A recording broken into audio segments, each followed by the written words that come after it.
The Zodiac, Part 1. The Shadow Cases. Unattributed, uninvestigated, and unsolved. The Northern California murders that may have never been counted. There is a road in Northern California, you have almost certainly never heard of it, that runs through a stretch of oak and manzanita so dense that in the early morning hours, the headlights of a passing car barely push back the dark more than 20 or 30 feet ahead. The road curves without warning. There are no streetlights. The nearest town, depending on which direction you are heading, is anywhere from 8 to 22 miles away. And if you were driving that road alone, sometime in the late 1960s or early 1970s, and something went wrong, a flat tire, an overheating engine, a stranger who pulled over behind you and got out of his car before you could get yours moving again, there was very little anyone could have done for you. Not quickly, not in time. This is the geography that the Zodiac killer understood, if he understood anything at all. And the evidence, though contested and incomplete, and in some cases deeply disputed, suggests that he may have understood it better than we have ever given him credit for. When most people think about the Zodiac, they think about the confirmed cases: Lake Herman Road, Blue Rock Springs, Lake Berryessa, the San Francisco cab.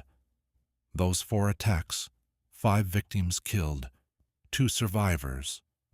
Those are the ones that defined him publicly, that generated the letters and the ciphers and the taunting communications to the San Francisco Chronicle that turned a serial killer into something approaching a cultural phenomenon. Those cases have been covered in documentaries, in books, in podcasts, in feature films. They have been dissected from every angle available. But the Zodiac himself claimed more. In his letters, he referenced a body count that far exceeded the confirmed victims. In one communication, he put the number at 37. Investigators at the time, and researchers in the decades since, have never been able to fully account for that number. Some believe it was fantasy, a killer inflating his own mythology. Some believe it was closer to the truth than anyone wanted to accept. What follows is not a story about the confirmed Zodiac murders. It is a story about the cases on the margins, the ones in rural counties where the investigation was handled by small departments with limited resources and no reason, at the time, to connect what they were seeing to a killer who was writing letters to newspapers in San Francisco. The ones where a surviving witness described someone who looked and dressed and moved in a way that matched.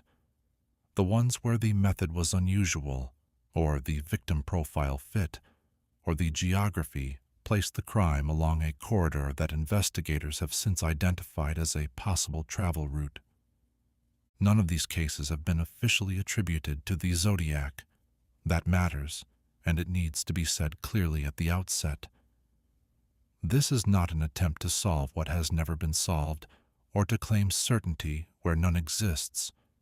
It is an attempt to sit with these cases the way they deserve to be sat with, slowly, carefully, and with full attention to the people involved and the communities where these things happened.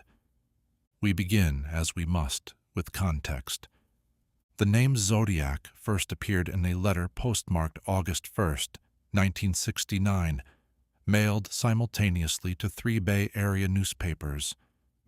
The writer claimed responsibility for 2 recent attacks in Solano County: the murder of David Faraday and Betty Lou Jensen on Lake Herman Road in December of 1968, and the murder of Darlene Farron and the wounding of Michael Mageau at Blue Rock Springs Park on July 4, 1969. He included portions of a cipher to prove his identity, demanded the newspapers print his message on their front pages, and threatened to go on a killing rampage if they did not. The letters continued. So did the attacks. By October of 1969, the Zodiac had carried out 4 confirmed incidents, killed 5 people, and wounded 2 others. He had communicated extensively with police and with the press. He had described his crimes in detail. He had made demands. He had offered, occasionally and in his own cryptic way, something that resembled explanation. And then, broadly speaking, the confirmed attacks stopped. There was one more likely victim, a San Francisco taxi driver named Paul Stein, killed in October of 1969. There were letters afterward, some credible, some disputed, some almost certainly fake. But after the fall of 1969, the Zodiac, whoever he was, appears to have withdrawn from the pattern of attack and communication that had defined the previous year. Or he stopped in the Bay Area, or he stopped leaving letters, or he was imprisoned for something else, or he died. All of those theories have been advanced. None has been proven. What investigators noticed in the years that followed and in the retrospective work done by researchers, both inside and outside law enforcement, was something that had not been fully visible in real time. The confirmed Zodiac crimes were clustered, but they were not isolated. They sat within a broader geography of unsolved murders, rural, sparse, distributed across the counties of Northern California in a pattern that, depending on how you read it, either suggested a killer with a much wider operational range than previously understood or suggested nothing at all beyond the general truth that violence in rural areas is frequently unsolved and frequently underreported. The difference between those two interpretations matters enormously, and it is not a difference anyone has been able to fully resolve. To understand the fringe cases, it helps to understand the landscape they occurred in. Northern California in the late 1960s was not a monolithic place. There was the Bay Area, dense, urban, politically turbulent, covered by major newspapers and major police departments with substantial resources, and then, beginning almost immediately at the edges of that urban core and extending north and east for hundreds of miles, there was something else entirely. There were small cities, and then smaller towns, and then communities that were barely towns at all. A gas station and a post office and a cluster of houses at the intersection of 2 county roads. There were ranches and orchards and stretches of highway that connected nothing to nothing in particular. There were counties where the sheriff's department covered an area the size of a small eastern state with a staff that could fit in a single room. Crime in those counties was handled locally, investigated locally, and, unless it rose to the level of something truly spectacular, remained local. There was no unified state database of open homicide cases.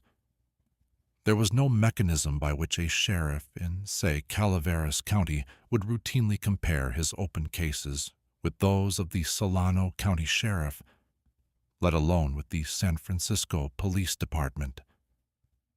The infrastructure for that kind of cross-jurisdictional communication either didn't exist or existed in such a rudimentary form as to be functionally useless. This is not a criticism of the law enforcement of the era. It is simply a description of reality. The tools that would later make pattern recognition across jurisdictions possible, computerized case management systems, shared databases, the FBI's Violent Criminal Apprehension Program, which would not be established until 1985, were not available. Investigators worked with what they had. What they had was often very little. And so when a young woman was found dead on a rural road in a county north of Sacramento, or when a couple was attacked at a remote picnic spot in the foothills east of the Bay, the investigation that followed was conducted by people who had no particular reason to ask whether this crime might be connected to something happening 60 or 90 or 140 miles away. They had their own case. They worked their own case. If it went cold, it went cold. The Zodiac operated in a world and in an era that made that kind of compartmentalization almost inevitable. Whether he understood this and exploited it, or whether it simply worked in his favor incidentally, we cannot say. The first of the fringe cases we need to spend time with is one that has received almost no public attention outside of a small circle of Zodiac researchers. Her name was Cherry Jo Bates. She was 18 years old. She was a student at Riverside City College, which is in Southern California. And if you are already thinking that Southern California is outside the range of the Northern California cases we said we would be discussing, you are right, and that tension is worth sitting with. Because Cherry Jo Bates is the one fringe case that has received meaningful investigative attention, and the way investigators and researchers have handled her case illuminates exactly the kind of interpretive problem we face with all the others. Cherry Jo Bates was found on the evening of October 30th, 1966, 2 years before the first confirmed Zodiac attack, behind the Riverside City College library. She had been attacked with ferocity. She had fought back hard enough that her attacker sustained cuts to his hands. She had been killed with a slash to the throat. 6 months later, letters were mailed to the Riverside Police Department and to the local newspaper, claiming responsibility for her death. The letters referenced details of the crime that had not been made public. A second letter, mailed in 1971 in the same handwriting, taunted investigators. The Riverside Police Department, after consultation with San Francisco investigators, concluded that the letters appeared to have been written by the same person responsible for the confirmed Zodiac communications. This has never been officially confirmed. The Riverside Police Department lists Cherry Jo Bates as an open homicide and does not officially classify her as a Zodiac victim. But most serious Zodiac researchers consider her the first, the case that predates the Lake Herman Road murders by more than 2 years and places the killer's operational geography in a different region entirely. We raise her here not to relitigate that debate. Her case deserves its own full treatment, but to establish something important. If the killer who became the Zodiac was active in Southern California in 1966, traveled north, and conducted his confirmed attacks in the Bay Area in 1968 and 1969, then the question of where he was before, after, and between those events is genuinely open. He was mobile. He was willing to travel. And he chose locations that were, by design or by habit, places where witnesses were unlikely to appear and help was unlikely to arrive. That profile, mobile, geographically aware, drawn to isolated locations, capable of blending into the transient populations of a region that, in the late 1960s, was full of young people moving between cities and campuses and rural communes, is the profile against which the Northern California fringe cases need to be read. The first Northern California case we are going to examine in depth is one that occurred in the spring of 1969, in the foothills of Amador County, approximately 90 miles east of San Francisco. Amador County in 1969 was a place defined by its distance from everything. The county seat, Jackson, had a population of just over 2,000 people. The surrounding area was gold rush country, not in the active sense, but in the sense that the landscape still bore the marks of that era, the old mine shafts, the remnants of hydraulic mining scars on the hillsides, the small towns that had once served miners and now served nobody in particular. The highway that connected Jackson to the outside world wound through terrain that was beautiful in a harsh and indifferent way. People who lived there lived there because they had always lived there, or because they wanted to be left alone, or both. A young woman, we will not use her name here, as her family has not consented to public discussion of her case, and her case remains officially open, was found in a ravine off a rural road in the eastern part of the county in the late spring of 1969. She was in her early 20s. She had been hitchhiking, which was common in that era, particularly among young people moving between the small college towns and communities that were scattered throughout the foothills and the Central Valley. She had last been seen alive at a gas station on the county highway, getting into a car with a white male driver. The description offered by the gas station attendant who saw her get into the car was general. The man was white, appeared to be in his 30s, was heavy-set, wore glasses. The car was a dark-colored sedan, possibly American-made. The attendant did not note the license plate. Her cause of death, as determined by the county coroner, was consistent with ligature strangulation. She had not been sexually assaulted. There were no defensive wounds on her hands or forearms. Investigators at the time concluded, based on the absence of defensive wounds and the nature of the ligature marks, that she had likely been restrained before the fatal assault, or that she had been incapacitated before it occurred. The Amador County Sheriff's Department investigated the case for several months. They interviewed individuals known to frequent the area where her body was found. They followed up on several tips from residents who reported having seen a dark-colored sedan parked along the roadway in the preceding weeks. None of those leads produced a viable suspect. The case went cold within a year. It remains open today. The connection to the Zodiac is entirely circumstantial, and investigators at the time made no such connection publicly. But when Zodiac researchers in the 1980s and 1990s began systematically mapping the open homicides of Northern California from 1966 to 1974, this case appeared on multiple lists. The victim profile, a young woman hitchhiking alone, matched the confirmed Zodiac victims in certain respects. The physical description of the suspect, to the limited extent that one existed, was broadly consistent with the descriptions offered in other Zodiac-related cases. The geography placed the crime on a corridor that connected the Bay Area to the Sierra Nevada foothills, a route that a driver leaving the Bay Area and heading east would naturally travel. None of that is proof. All of it is pattern.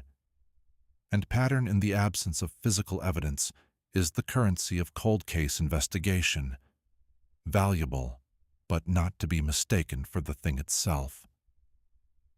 Approximately 40 miles north of Jackson, in the rolling grasslands and oak woodlands of El Dorado County, there is a reservoir that has served the region's water needs since it was completed in the early part of the 20th century.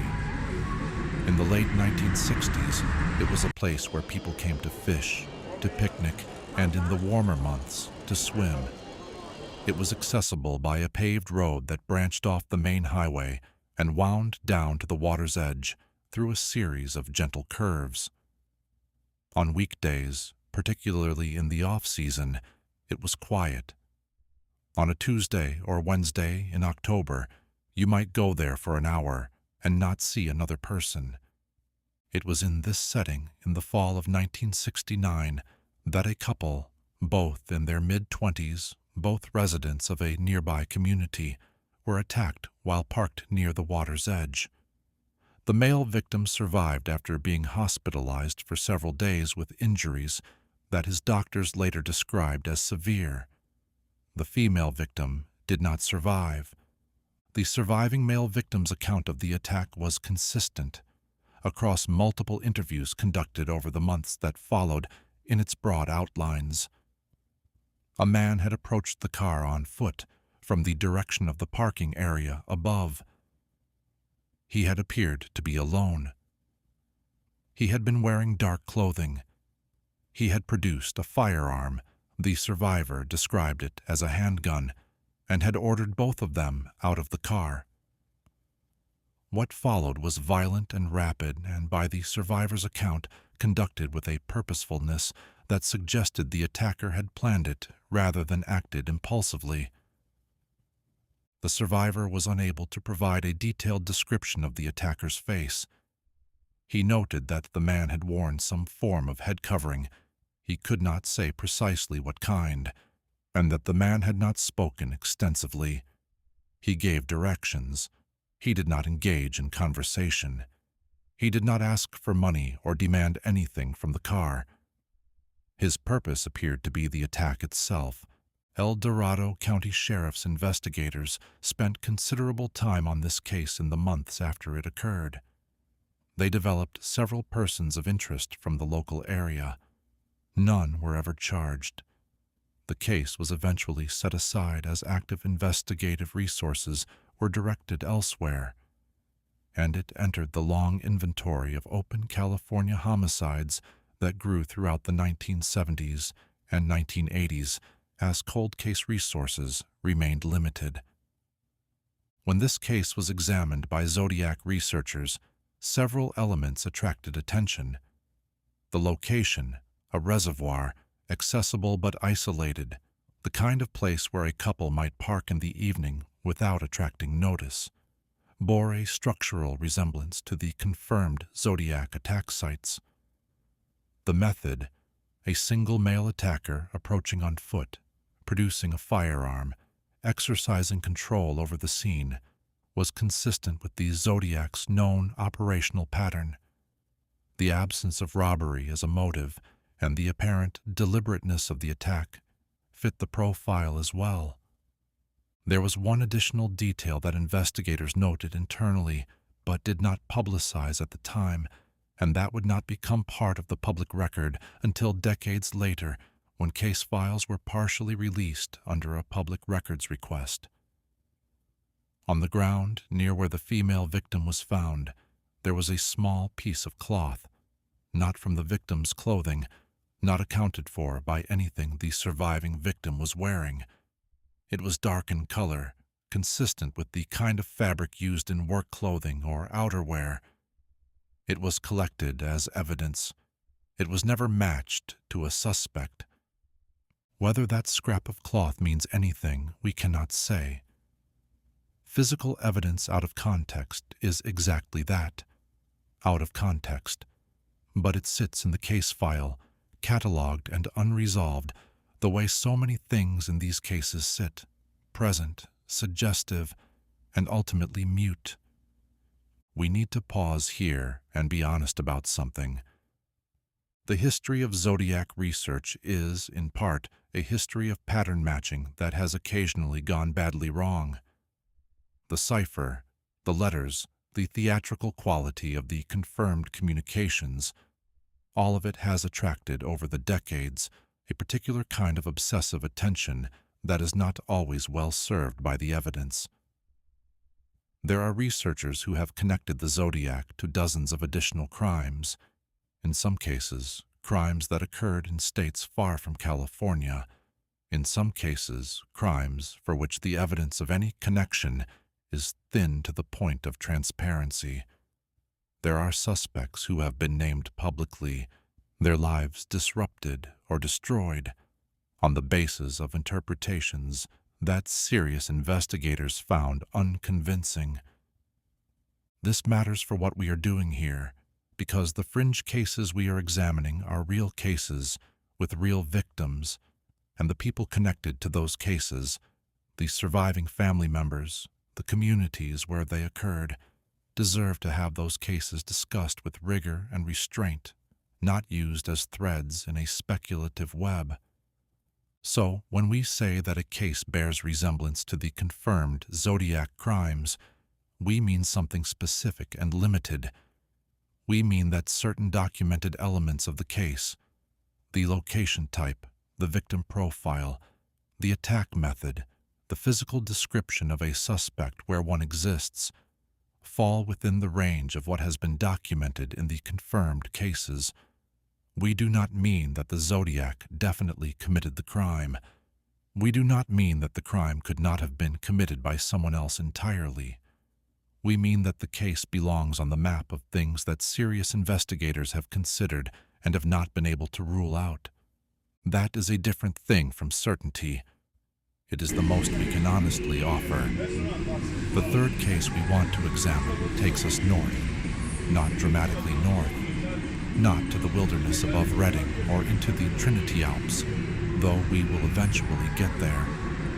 For now, we are going to Napa County, which most people know, if they know it at all, as wine country. In the late 1960s it was that, but it was also a place with a significant agricultural working class, with labor camps and small farm communities that existed at some distance from the estate vineyards and the tourist economy that would come to define the region in later decades. In the summer of 1969, this is important to note, because it places the event squarely within the confirmed Zodiac operational period. A young woman was reported missing by her family after she failed to return home from an evening out with friends.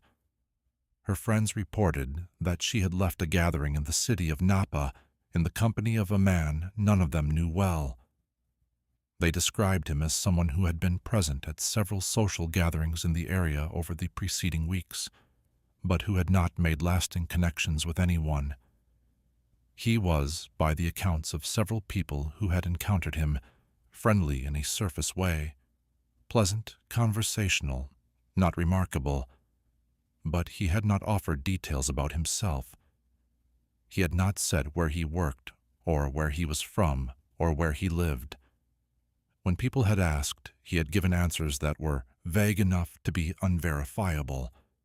She was found 11 days later. The location was a stretch of rural road in the eastern part of the county, in the hills above the valley floor. She had been there for most or all of those 11 days. The investigation that followed was complicated by the passage of time and by the condition in which she was found, which limited what physical evidence could be recovered and examined. The Napa County Sheriff's Department developed no viable suspects in the months that followed. The man her friends described, the one who had been present at social gatherings, friendly and vague and unrooted, was never identified. No one came forward to say who he was or where he had gone. Here is what makes this case worth sitting with carefully beyond the victim profile and the geography and the time frame. In 1971, a letter was received by a Bay Area newspaper, one of the papers that had been a regular recipient of Zodiac communications, that made a passing reference to Napa County. The reference was oblique and did not constitute a claim of responsibility for any specific crime. Investigators at the time reviewed the letter and concluded that it was likely genuine, that is, likely written by the same person who had written the confirmed Zodiac letters. But they could not determine what, if anything, the Napa County reference was intended to mean. That letter is not proof of anything. It is a data point, and data points, in the absence of conclusions, are still worth knowing. Let us turn now to the question of the man himself, not his identity, which remains unknown, but his behavior as a pattern, as something that can be examined and understood, at least in part. The confirmed Zodiac attacks occurred at locations that shared several characteristics. They were isolated, or at least isolable, places where the presence of other people was unlikely at the time of the attack. They were accessible by car, because the victims had almost always arrived by car. They were places where a person waiting or watching would not immediately attract attention. A parked car on a dark road, someone standing at the edge of a parking area near a lake. And they were places where, once the attack began, the likelihood of intervention from outside was very low. This is not a casual preference. It is an operational pattern. It suggests someone who selected locations deliberately, who likely scouted them in advance, and who had an understanding of the rhythms of rural and semi-rural California, where people went on weekend evenings, what time they were likely to be there, how long they might sit undisturbed. That kind of knowledge takes time. It takes familiarity with the geography. It takes, in all likelihood, a person who drove these roads regularly, who knew which turnoffs led to quiet water, and which parking areas were visible from the highway and which were not. A person like that would not be remarkable in the landscape of Northern California in the late 1960s. He would simply be a man who drove. And men who drove were everywhere. The investigators who have spent the most time with these fringe cases over the decades, and there are a handful, working in county sheriff's departments and in retirement, who have made this their particular project, have tried to map a travel corridor. Beginning with the confirmed attacks in Solano County and San Francisco, extending south to the possible Riverside case, and then moving north and east through the foothills and into the valleys, and eventually into the more remote northern counties, they have sketched a shape that might be a territory or might be nothing at all. What they have found, and what they have been careful to describe only as suggestive rather than conclusive, is a series of open homicides from the late 1960s and early 1970s that cluster along that shape in a way that is not entirely explained by the general distribution of violent crime in the region during the period. There are more of them in certain corridors than the baseline rate of homicide for the region would predict. Whether that means something and what it might mean, they have not been willing to say definitively. We are not willing to say it definitively either, but we are willing to follow the shape and see where it leads. The fourth case takes us further north than we have been, into territory that in the late 1960s was about as remote as Northern California, got without crossing into Oregon. Shasta County and the country above it is a place of volcanic geology and old-growth conifer and rivers cold enough to stop your heart. The city of Redding sits at the head of the Sacramento Valley, and north of Redding, the interstate climbs into mountains that in winter are closed by snow and in summer are defined by a heat and dryness that makes the landscape feel prehistoric. Beyond Redding, to the north and east, are Shasta and Trinity and Siskiyou counties, places where the population in 1969 was sparse, and the distances between communities were measured not in minutes but in the kind of time that makes you aware of your own isolation. It was in this landscape, in the early 1970s, that several open homicides occurred that have attracted the attention of researchers. We are going to spend time with two of them. The first involved a young man, one of the few male victims in this catalog, found near a trailhead in Trinity County in 1971. He had been hitchhiking, according to the account of a friend who had last seen him alive at a gas station on the highway. He was 22 years old. He had been traveling alone, which was common in that era of casual long-distance hitchhiking, moving between destinations that were loosely defined and loosely scheduled. Nobody had expected him at any particular place at any particular time, which meant that nobody had noticed he was missing for several days. His cause of death was determined by the county coroner to be a gunshot wound. The weapon was not recovered. There was no other physical evidence of significance recovered from the scene. Trinity County investigators followed what leads were available to them, which were not many, and the case went cold within months. What brought this case to the attention of Zodiac researchers was a detail that did not appear in the original case reports, but that emerged during a cold case review conducted in the early 1990s. Among the items found near the body, not in direct contact with it, but within the area of the scene, was a small handwritten note. The note was not legible in its entirety.